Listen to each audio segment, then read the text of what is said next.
আসসালামু আলাইকুম। Number system conversion lecture সিরিজের আজকের দশম লেকচারে আপনাদের সবাইকে স্বাগত জানাচ্ছি। আমি হাসান আবদুল্লাহ। আজকে আমরা শিখব কিভাবে কোনো একটা অক্টাল নাম্বার দেওয়া থাকলে সেই অক্টাল নাম্বার থেকে তার করেসপন্ডিং হেক্সাডেসিমাল নাম্বার সিস্টেমে কনভার্ট করা যায়। এতদিন আমরা যে নাম্বার সিস্টেমগুলো শিখেছি, এই সিস্টেমটা আসলে সেই নাম্বার সিস্টেমগুলি কনভার্সন থেকেই আমরা করব এই ম্যাথটা। তো আগের ম্যাথগুলি যদি আপনারা সব বুঝে থাকেন ঠিকঠাক মতো, তাহলে এইটা আসলে করতে কোনো সমস্যাই হবে না। আগের দুইটা নিয়ম জাস্ট খালি জোড়া দিয়ে আমরা এই নিয়মটা অঙ্ক করব। তো আমরা অঙ্কে চলে যাই, তাহলে বুঝতে সুবিধা হবে। তো এখানে আমরা দেখতে পাচ্ছি যে অক্টাল থেকে হেক্সাডেসিমাল করতে বলা হয়েছে। একটা সংখ্যা দেওয়া আছে অক্টালে, আর এখানে দেওয়া আছে হেক্সাডেসিমালে। তো এখন একটা ব্যাপার হচ্ছে যে অক্টাল থেকে হেক্সাডেসিমাল করার জন্য সরাসরি কোনো সিস্টেম নাই। তো সরাসরি সিস্টেম নাই, তো যেই সিস্টেমটা আমরা ম্যাথটা করব সেটা হচ্ছে এইটা, যে অক্টাল একটা সংখ্যা দেওয়া আছে, এই অক্টাল সংখ্যা থেকে তার করেসপন্ডিং বাইনারি সংখ্যাটা আমরা বের করব। তো এটা কিন্তু আমরা বের করতে পারি। আমরা এর আগের লেকচারে দেখেছিলাম যে একটা অক্টাল সংখ্যার প্রতিটা ডিজিটকে 3 বিটের বাইনারিতে কনভার্ট করলেই আমরা সেটাকে বাইনারি করতে পারি। তো আমরা যে বাইনারি সংখ্যাটা পেয়ে যাব, সেই বাইনারি সংখ্যাটাকে দেন আমরা হেক্সাডেসিমাল করব।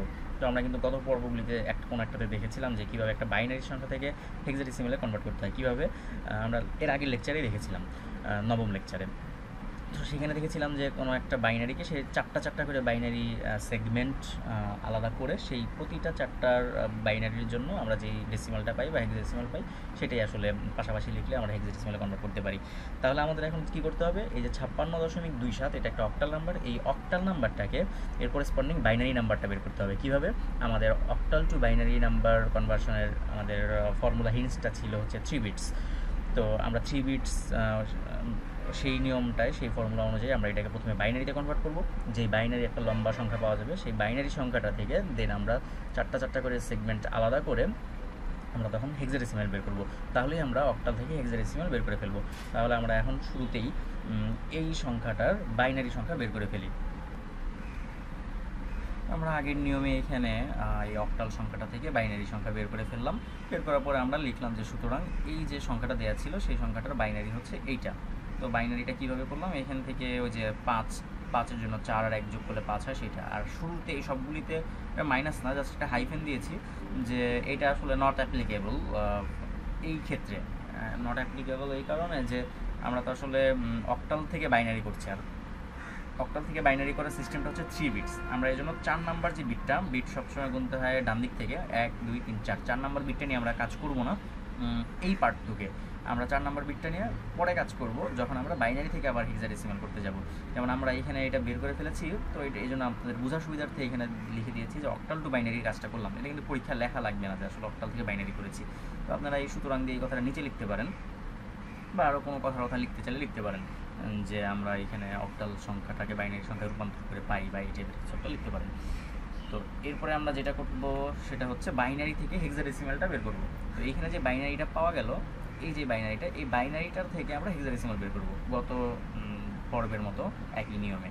তো সেই ক্ষেত্রে আমাদের এই 4 নম্বর বিটটা কাজে লাগবে। তো আমরা এই বাইনারিটার হেক্সাডেসিমালটা বের করি। তো বাইনারিগুলিকে চারটা করে সেগমেন্টে আলাদা করলাম। আলাদা করার পরে দেখলাম যে বাম দিকে আর ডান দিকে দুইটা করে জিরো দেওয়া দরকার, কারণ দুইটা করে ঘর ফাঁকা আছে। তো আমরা দুইটা করে জিরো দিয়ে এটাকে ফিল আপ করে দিলাম। এখন আমরা কী করবো যে 0011, তো 0011-এর বাইনারি একটা বাইনারি সংখ্যা, এইটার হেক্সাডেসিমাল কত হয় বা ডেসিমাল কত হয় সেটা আমরা এইখান থেকে ক্যালকুলেট করে এখানে বসাই দিব। তো আমরা এখান থেকে যেহেতু 2 এর বাইনারি আমরা একবার এখানে বের করেছিলাম, যে 2 এর বাইনারি কিন্তু মেইনলি এই 10। শুরুতে আমরা যতগুলো ইচ্ছা জিরো আমরা দিতেই পারি। এটা যেহেতু 10, তাই এটা নিচে লিখলাম 2। এখন 1110, তার মানে 1110। এই এখন কিন্তু আমরা 4টা বিট ইউজ করছি, এখানে কিন্তু আমরা হাইফেন টেফেন দিয়ে আলাদা করি নাই, কারণ আমাদের এখন 4টা বিটই দরকার। কারণ বাইনারি থেকে হেক্সাডেসিমাল কনভার্ট করার আমাদের ফর্মুলা হিন্টসটা ছিল 4 বিটস। কারণ হেক্সাডেসিমালের কোনো একটা নাম্বারকে বাইনারিতে রিপ্রেজেন্ট করতে হলে সর্বোচ্চ 4টা বিট দরকার হতে পারে। সবসময় যে 4টাই লাগবে তা না, কিন্তু 4টা বিট যেহেতু লাগতে পারে, তাই আমাদেরকে সবসময় 4টা বিটে কনভার্ট করে রাখতে হবে। তো এখন যেহেতু আমরা 14 পেলাম, তাহলে 14টা এখানে লিখে দিই। 14 কি আসলে লিখবো? আমরা কিন্তু আসলে আগে এভাবে শিখি নাই। আমরা কিন্তু লিখেছিলাম যে বাইনারি থেকে যখন নিব, যে 10 বা 10-এর উপরে কোনো নাম্বার থাকলে তার জন্য যেই অক্ষরটা ইংলিশ অ্যালফাবেটটা ইউজ হয় সেটা আমরা লিখব। তো 14-র জন্য আমরা এখানে ব্যবহার হতো ই, আর এফ মানে হচ্ছে 15। তো আমরা ইটা এখানে লিখে দিলাম। ইটা লেখার পরে এখানে এসে 101 মানে হচ্ছে 5, আমরা এর আগেই বের করেছিলাম এখানে। কীভাবে 5 হলো এটা আপনারা দেখে নিতে পারেন। এরপরে 110 এর ডেসিমাল হচ্ছে 12। তো 12 যেহেতু 10-এর থেকে বড়, তো 10 মানে 11, 10 মানে এ, 11 মানে বি, আর 12 মানে হচ্ছে সি।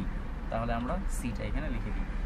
এইটাই কিন্তু আসলে আমাদের অ্যান্সার। তো এই অ্যান্সারটা কিন্তু আমরা একবারে বের করতে পারলাম না, এটাকে আমাদেরকে দুইটা স্টেপ মেনটেন করে বের করতে হলো। যে প্রথমে অক্টাল থেকে বাইনারি বের করলাম, এরপর সেই বাইনারিটাকে আমরা হেক্সাডেসিমাল বের করলাম।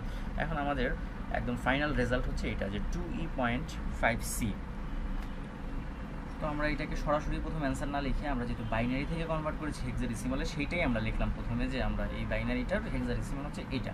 এখন আমরা ফাইনালি লিখতে পারি যে এইখানে যে প্রশ্নে যেই অক্টাল নাম্বারটা দেওয়া ছিল, সেই অক্টাল নাম্বারটার ইকুয়াল দিয়ে আমরা এটা এখন লিখতে পারি, সেটাই হবে আমাদের ফাইনাল অ্যান্সার। তো এখন আমরা লিখে ফেললাম যে এই অঙ্কটা অক্টাল নাম্বার ইকুয়াল হচ্ছে এটা হেক্সাডেসিমাল নাম্বার, এইটাই আমাদের অ্যান্সার। তো এইভাবে দুইটা স্টেপে আমরা যে কোনো একটা অক্টাল নাম্বার থেকে হেক্সাডেসিমালে খুব সহজেই কনভার্ট করতে পারি, কারণ অক্টাল থেকে বাইনারি, বাইনারি থেকে হেক্সা, এই কনভার্সনগুলি কিন্তু অন্যান্য কনভার্সনের থেকে তুলনামূলক সহজ। তো আশা করি সবাই বুঝতে পেরেছেন। কোথাও বুঝতে সমস্যা হলে ভিডিওর নিচে কমেন্ট করে জানাবেন। আর নেক্সট পর্বে আমরা দেখব যে কীভাবে হেক্সাডেসিমাল নাম্বার থেকে অক্টাল নাম্বারে কনভার্ট করা যায়। তো এই একই সিস্টেম, জাস্ট স্টেপ দুইটা উল্টায় যাবে। তো সেই পর্যন্ত সবাই ভালো থাকুন, সুস্থ থাকুন। ভিডিওটি দেখার জন্য ধন্যবাদ। আল্লাহ হাফেজ।